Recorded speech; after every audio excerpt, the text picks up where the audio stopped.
Welcome back to my channel. Apa kabar sobat ekonomi Rabbani? Semoga sehat selalu dan tetap semangat ya. Oke, nggak perlu lama-lama lagi. Berikut saya akan menjelaskan secara singkat namun padat tentang potensi industri halal Indonesia. Apa itu industri halal? Sebelum kita berlanjut pada industrinya, kita perlu memahami terminologi dari halal itu sendiri. Agar teman-teman dapat menyadari besarnya potensi ini bila kita lebih berusaha untuk mengembangkannya. Halal biasanya merujuk pada makanan dan minuman yang boleh dikonsumsi menurut Islam. Dalam konteks yang lebih luas, istilah halal merujuk pada segala sesuatu yang diizinkan atau dibolehkan menurut ajaran Islam yang mencakup aktivitas, tingkah laku, cara berpakaian, cara mendapatkan rezeki, dan sebagainya. Sementara, bila kita kembangkan dalam skala industri, industri halal adalah kegiatan suatu industri dimulai dari memperoleh bahan baku, mengelola bahan baku tersebut, hingga menghasilkan suatu produk halal yang sesuai dengan syariat Islam. Suatu produk halal sejatinya tidak hanya dilihat dari hasil akhir dan bahan pembuatnya saja. Langkah-langkah dalam pembuatan atau prosesnya juga perlu untuk diperhatikan apakah sudah sesuai syariat Islam atau belum, teman-teman. Yang kedua, perkembangannya pesat. Bagaimana dengan posisi Indonesia? Perlu diperhatikan bahwa industri halal tidak hanya diterapkan oleh negara mayoritas Islam. Negara mayoritas non-Muslim juga konsen terhadap industri halal seperti negara Thailand, Rusia, Jepang, hingga Korea Selatan. Indonesia memiliki potensi pasar yang sangat besar dalam mengembangkan industri halal karena memiliki populasi penduduk mayoritas Muslim terbesar di dunia. Per Desember 2021, populasi umat Islam di Indonesia diprediksikan mencapai 86,9% dari total penduduk Indonesia dari data Global Islamic Economy Indicator atau IEAI tahun 2020 sampai 2021 yang dikeluarkan oleh Dinas Standar. Indonesia menempati peringkat 4 dalam industri halal di dunia. Indonesia naik nih 1 peringkat dari tahun sebelumnya. Wah, cukup menarik ya teman-teman. Dalam hal ini, Indonesia seharusnya memiliki potensi yang sangat besar dalam pemanfaatan peluang industri halal, terutama di halal food, terutama juga sebagai seorang muslim, wajib hukumnya untuk mengkonsumsi makanan yang halal yang telah disebutkan dalam Al-Quran Surah An-Nahl ayat 114. Indonesia termasuk dalam top 10 halal food dengan menempati peringkat kedua, juga masuk dalam top 10 Islamic Finance dengan peringkat 6, peringkat 3 dalam sektor mode fashion, dan juga peringkat 9 dalam sektor farmasi dan kosmetik. Yang ketiga, apa saja hambatan dalam pengembangan industri halal di Indonesia? Pertama, kebijakan implementasi jaminan produk halal atau JPH masih belum selesai serta masih sedikitnya pelaku dalam industri melakukan sertifikasi dan juga standarisasi produk halal.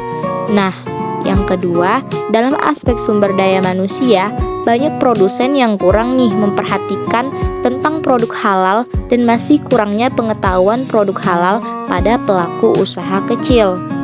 Yang ketiga, infrastruktur yang kurang memadai, terutama kurangnya koordinasi lembaga yang menangani infrastruktur. Yang keempat, dalam aspek sosialisasi, promosi, dan juga literasi mengenai halal yang utuh ternyata masih rendah, teman-teman. Yang kelima, terbatasnya bahan mentah yang sudah memenuhi kriteria halal. Nah, masih banyak sektor yang bergantung pada barang impor yang tidak memenuhi standar produk halal. Oke, selanjutnya poin yang keempat. Bagaimana upaya Indonesia untuk mengembangkan industri halal? Pertama, Indonesia akan melakukan akselerasi implementasi sertifikasi halal bagi pelaku industri, terutama usaha mikro dan kecil atau UMK. Yang kedua, mengkampanyekan halal sebagai gaya hidup masyarakat yang melekat pada kehidupan sehari-hari masyarakat muslim dan bahkan juga bagi masyarakat non-muslim. Yang ketiga, melakukan scouting talent yang bisa memaksimalkan potensi SDM dalam mensukseskan Indonesia di pasar halal dunia. Dan yang keempat, fokus pada pengembangan halal supply chain pada setiap sektor industri halal yang menjamin awalnya proses produksi dari hulu sampai dengan ke hilir. Nah, menarik ya. Jadi gimana nih teman-teman? Menarik bukan industri halal ini? Apalagi nih kalau teman-teman adalah seorang muslim. Sudah saatnya untuk menggunakan dan peduli kehalalan produk yang teman-teman gunakan. Ayo kita dukung Indonesia dan menjadikan kiblat atau center dari industri halal. Sekarang saya mau menunjukkan kepada teman-teman cara pengolahan dan juga produksi salah satu kuliner yang saat ini sedang populer di semua kalangan, baik itu anak-anak, remaja, orang dewasa, maupun juga lansia. Nah, kuliner ini diminati banyak kalangan karena memiliki cita rasa yang khas, juga pastinya memiliki keunikan dalam setiap bentuk makanannya. Apa ya kira-kira?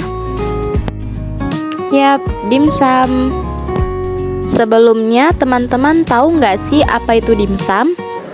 Dimsum adalah salah satu makanan asal Cina yang cukup populer di Indonesia.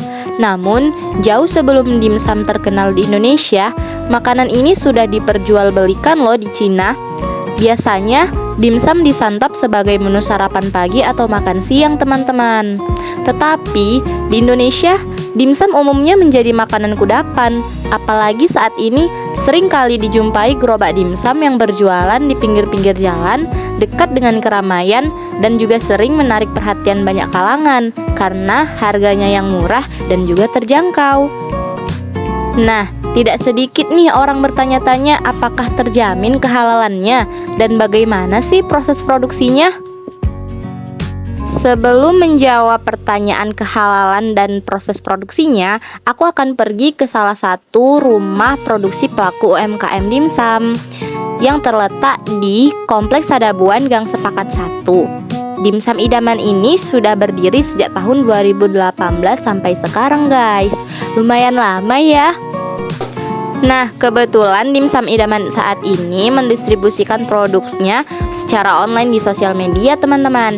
Jadi buat siapa aja yang mau pesan, bisa langsung order via Instagram, Facebook, maupun WA. Atau juga bisa pesan melalui ojek online. Nah, di rumah produksi dimsum idaman ini tidak hanya menyediakan menu dimsum saja, teman-teman, tapi ada banyak menu lainnya yang diproduksi oleh dimsum idaman seperti salad buah, pisang pasir, lumpia udang, somai, pizza, dan masih banyak menu lainnya.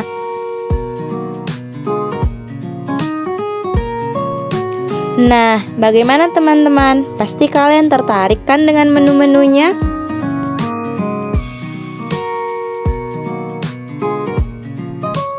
Oke, langsung saja kita akan melihat bagaimana proses pengolahan dimsum yang diproduksi oleh dimsum idaman. Nah, kebetulan sekali hari ini ada proses produksi dimsum dan lumpia.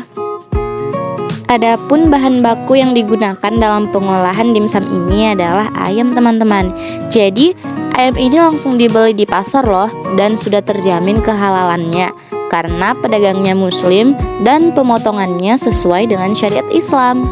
Untuk bahan-bahan pelengkapnya seperti tepung, telur, rempah-rempah, dan lainnya sudah pasti halal karena sudah memenuhi standar halal Indonesia.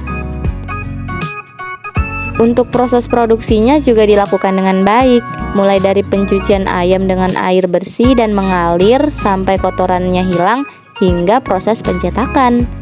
Untuk rempah-rempah yang digunakan oleh dimsum idaman ini termasuk rempah-rempah yang sering kita pakai untuk memasak loh.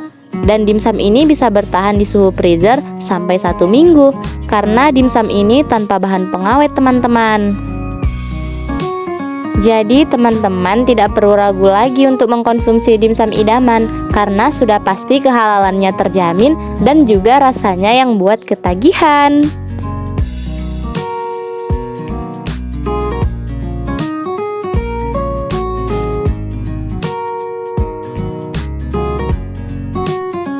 Untuk setiap produksinya, Dimsum Idaman dapat memproduksi 5 kg ayam setiap harinya loh untuk 2 produk dimsum dan lumpia udang.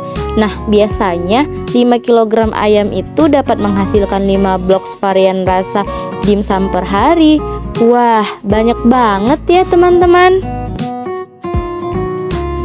Nah, dimsum idaman ini juga sudah bisa diorder untuk keluar kota Padang Sidimpuan loh, melalui JNT maupun jasa kirim lainnya. Pastinya dikemas dengan aman sampai ke tujuannya teman-teman.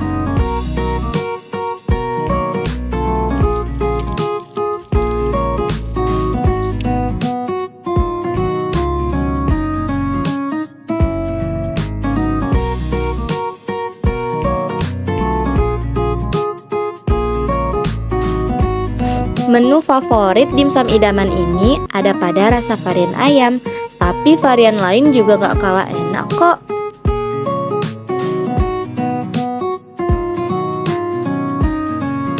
Sekarang aku mau cobain dimsumnya, dan di sini aku cobain yang varian rasa ayam, udang, dan rumput laut.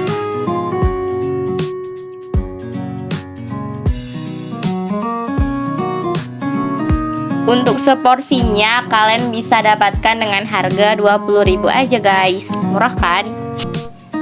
Untuk rasanya dijamin enak dan nagih guys. Jadi tunggu apa lagi? Buruan order sekarang ya di Dimsum Idaman. Nanti aku sertakan Instagramnya di atas. Thank you.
Ya udah, sekian dulu ya video dari aku.